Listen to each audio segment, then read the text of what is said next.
We do have our friends from the UK online from i4is, so we're going to interpolate them into the sequence here. Andreas Hein from i4is is on Zoom, and I think is going to attempt Zoom screen share for the first time this weekend. So let's see if we can make that work. Okay, great. Great, you're on. Thanks. Yeah, first of all, thank you very much for having me. It's a great opportunity to participate to the IRG 2021 this way. I'm actually calling in from Luxembourg, so 9 hours time difference. Yeah, so I guess we have about 10 minutes for an update from i4is. So what is i4is? For those of you who haven't heard about our organization, it's a UK-based not-for-profit company which was founded in 2012. We also have a US branch of that company. Our objective is to conduct research and development, education, and public outreach towards interstellar travel. There are about 40 people working within our organization. Some major achievements.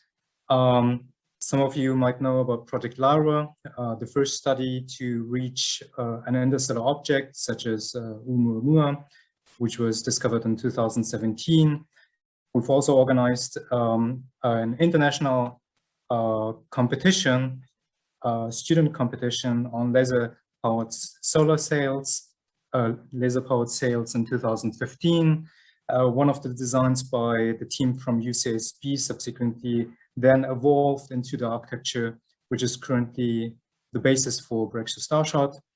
We also provided a small feasibility study for Breakthrough Starshot, which we call the Andromeda probe in 2016, prior to the announcement of Starshot. And last but not least, we are also engaging in Attosat development, more about that later on, where we are engaging in education and also technical hardware development. We're collaborating with numerous organizations, universities, as well as agencies, companies, etc. For instance, the International Space University, Breakthrough Initiatives, the European Space Agency, Limitless Space Institute, etc., etc.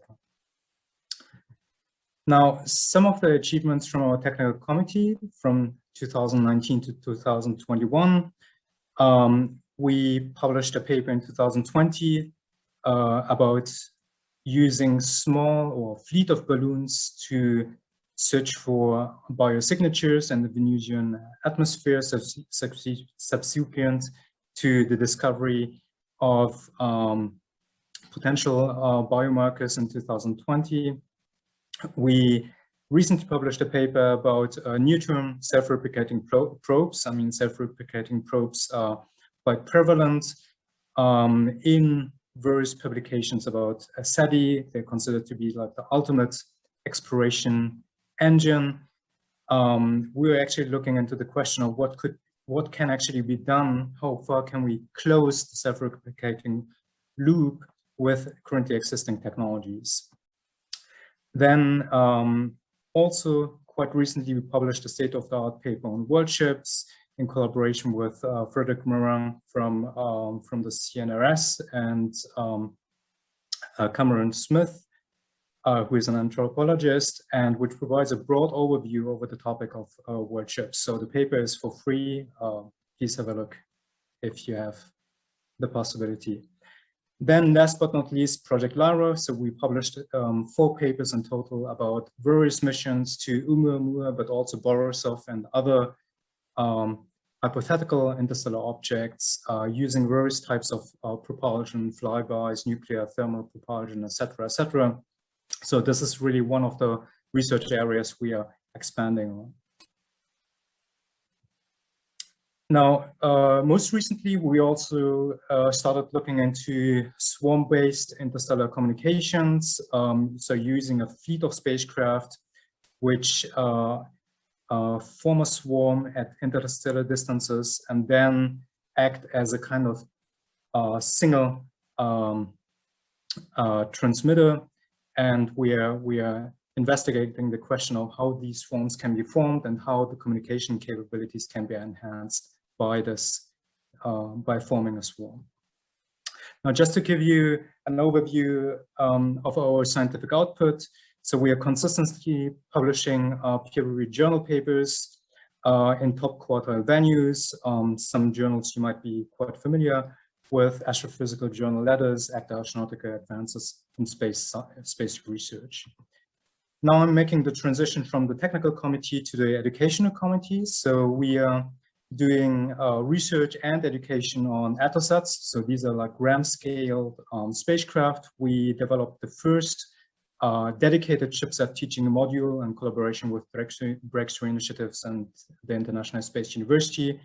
It was a 2-week module. We had contributions from Mason Peck from Cornell, Zach Manchester from Stanford, and Brett Streetman from Driver Labs.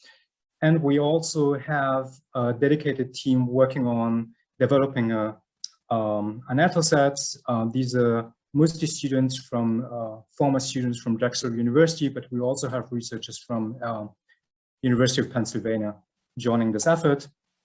The idea is essentially to put a neural network on a very tiny postage stamp sized spacecraft, and if launched into space, this will be the smallest spacecraft that has been launched and operated in space.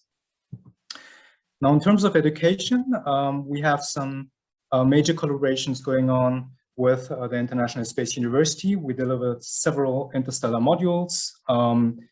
The 2 last years were dedicated interstellar modules dealing with worldships.